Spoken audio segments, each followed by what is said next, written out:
Hi, I'm Patty. I am an elementary school teacher. I have taught for 27 years, all at the same school. I've taught grades 3, 4, a developmental class, and I currently teach a full-day kindergarten. And my name's Kathy, and I've taught for over 30 years, 32 years now. The first 18, I was in an elementary school system where I taught just about every grade because I was surplus and redundant every year in a shrinking board. The last 15 years I've been teaching at the university level. So we were asked to think about what are things have stressed us through the years and how we've been able to manage that stress. And when we started to talk, we realized that we sort of share a common feeling now at this point in our careers about what has been most stressful and where we've come to be able to deal with that. So we thought that we would take this opportunity to, along in the spirit, I suppose, of those letters to your younger self, we thought with our experience versus age, Yes. We would share some insights that we learned with younger teachers that we wish that we had known when we were first teaching. Maybe it's not something that we could know at that time, but we thought having a conversation about our experiences and some of the things that we learned along the way might be useful for other teachers who are currently in the profession. When we first started out, you're so vulnerable to everything. You're vulnerable to not feeling competent in teaching the children. You don't feel comfortable speaking with parents. You feel like you don't know enough, that you're not quite teaching well enough, and it seems like everything is a stress. You can't do enough, you can't work hard enough, you can't work long enough, and it seems like in the early years that you won't survive. And I think my concept of what the good teacher was back in those days was someone who said yes, who did everything I was asked to do, actually who did more than I was asked to do, because there was a certain amount of what I've come to understand as procedural display going on back in those days. And it was very much about scrambling to stay on top of what you're going to be teaching the next day, scrambling to stay on top of new initiatives or new research that was coming out. And for me, it was exacerbated a little bit by the fact that I was in a different grade in a different school almost every year. So I never felt like I had mastered anything. And you go to those PD sessions, it would be particularly tough because you would have all these new ideas and they would sound great, but suddenly you felt so inadequate again, thinking that, oh, I can't do all of this. I can't manage now what I'm supposed to do and then add on the new. And it felt like, people were judging you, watching you, and seeing if you could do the right thing, if you could be managing your class well enough. And then it always breaks down because there's the one child you can't manage, or you are late in handing something in, or you just can't figure out certain parts of the classroom. Mm-hmm. I remember when we went through a period of amalgamation where two large boards came together to form one in our case, and it was interesting because what happened is we had two distinct sets of policies and procedures, and although there was talk about selective abandonment was the term that was used in terms of deciding, well, we have to let some things go.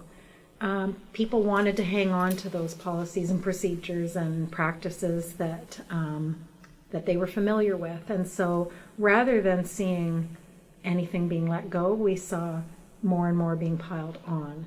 And so there was a work intensification that was occurring at the time with not only new curriculum and new reporting procedures and new standardized testing, but also from the effects of two boards amalgamating and trying to make sense of different practices. And in hindsight, I think about it in terms of that story of you put a frog in boiling water and he'll jump out. You put a frog in cold water and turn the heat on, and over time he acclimatizes to the heat, but the outcome is the same. If you leave him in there, he will die.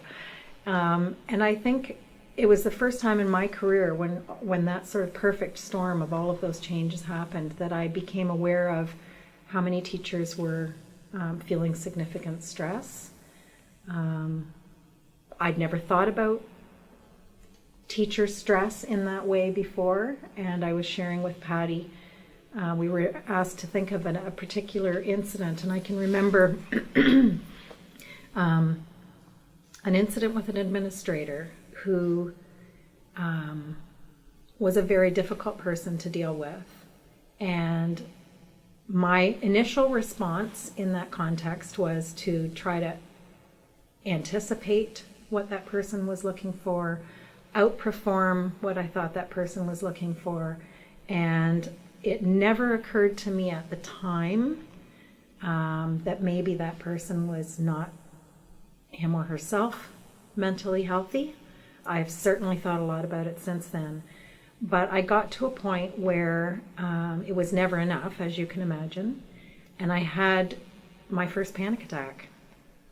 I didn't know what one was before then, but it was a very big wake-up call for me to start reevaluating this idea that I could chase something that maybe was elusive.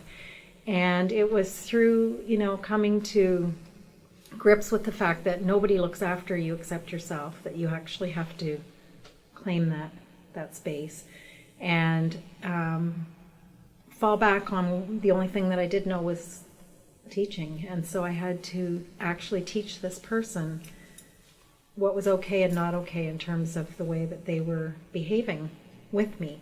And it turned out to be effective, but I know that at the time I was talking to someone who was a supervisor, and the response when I shared some of my ideas and strategies for doing this was, "Oh, you can't do that. That's a career-limiting move." So there was definitely a culture of fear. In fact, career-limiting move was an acronym. CLM is the way that it was referred to, and it was referred to quite often. Oh, you wouldn't want to do that. That's a CLM.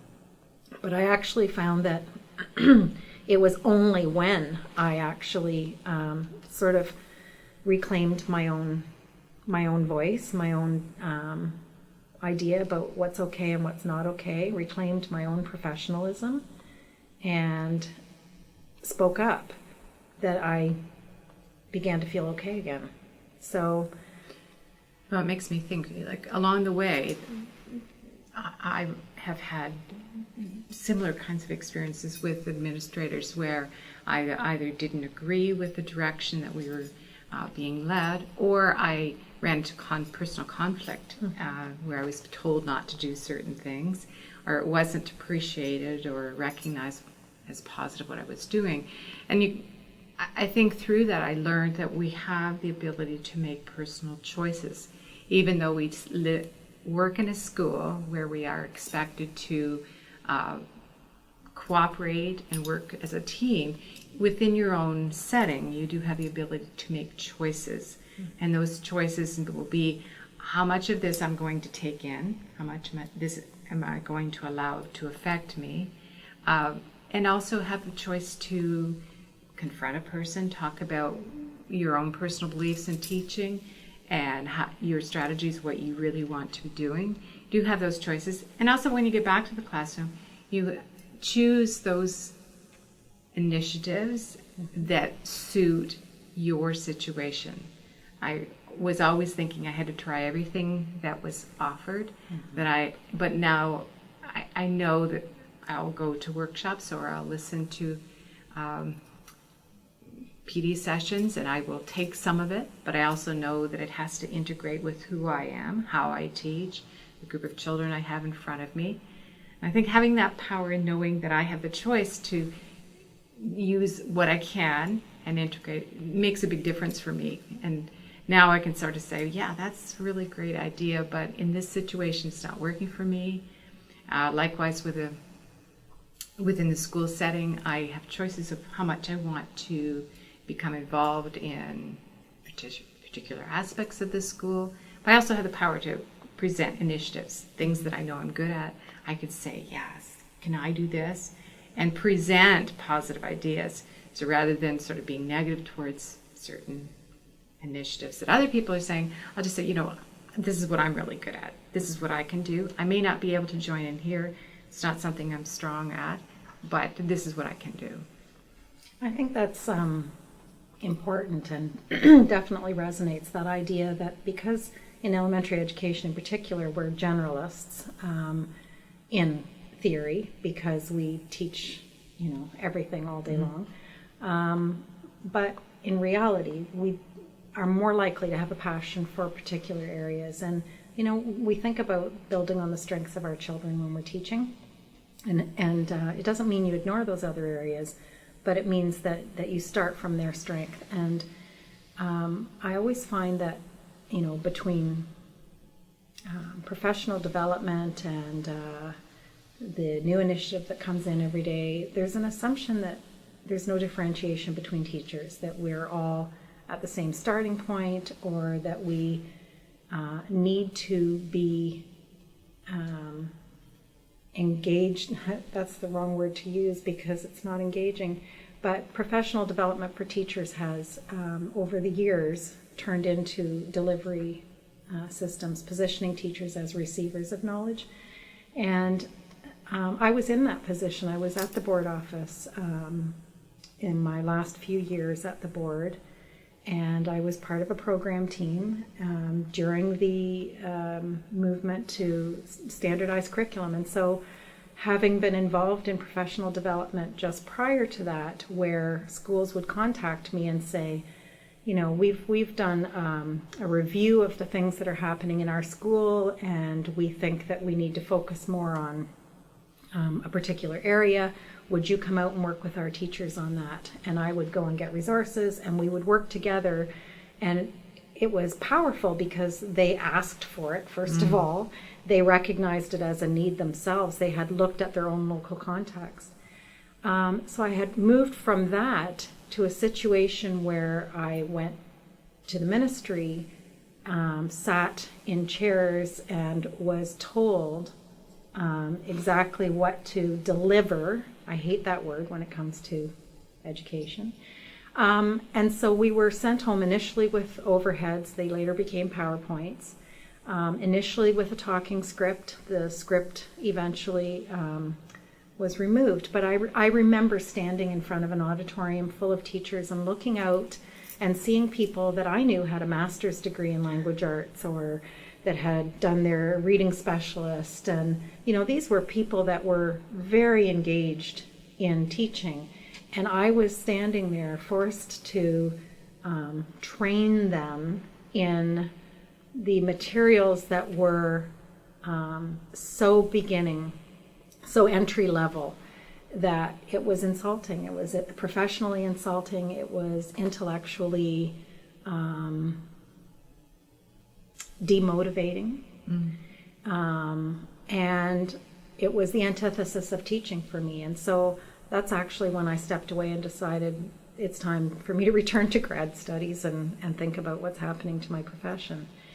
And I did do a lot of thinking, and not that I've solved all of these things, but I feel very strongly about that we have to think about the culture that we are all living and working within, that we're teaching within, that we focus on our students. We want to create these rich, inviting places for students to learn. Then we need to create rich, inviting spaces for teachers as well, if that's what you want modeled. And I've seen, we were talking a little bit about this morning, I've seen teachers themselves outside of systems starting their own initiatives because they need that. They need that creative outlet and that intellectual outlet, because they maybe are being positioned in a way that is diminishing that in the school system. I think one of the things that comes from that is that we need within the school setting to find those supportive peers who will recognize what strengths we have and also do that for them. So we need to find opportunities to recognize others in the building. I may not be a sports person, I may not run the teams, but there are talented people in the building who do, and they need to hear from me that I see that they run these wonderful teams, that they do a great job. And then it may come back to me that I'll be recognized for the things that I do. And that's kind of how we get through the stress. You can't do it all. We need to support each other. You need to find those people in the building who you know you partner well with and who can listen to you and let you tell your story and help you, vent off the steam at the end of the day. That's really important to be able to survive the profession. And there will be always those in the building who do not build you up, and you need to find ways to counteract that. And you also sometimes need to just shut the other negative messages off. Just turn them off. Don't listen to them. Don't get involved. Don't interact. Just to save yourself a little bit. Well, and I think that's what time and distance has definitely done for me. And I would suggest that, if I think back to the incident that I shared with respect to the administrator that was so difficult, I'm a little more compassionate now because I have seen some of the pressures that administrators and the positions that they're put in, and I think that as a society we have mistaken leadership and management. We've conflated them, and so we're part of a larger neoliberal discourse on economics and efficiencies, and that moves us away from interacting with one another in ways that I think when we entered the profession, especially a teaching profession where, naively or not, you have some ideal that you're going to make a difference in someone's life. And when you are continually put in positions where you feel that that's not possible, let alone that there's, ways of thwarting that, I suppose, everywhere you turn, it can get frustrating. And so I think it's a matter of getting some perspective and refocusing on who you are and what you do bring, doing the best in your situation with the students that you have in front of you, and learning to tune out some of that other stuff that are concerns that have come from other places. They could be political.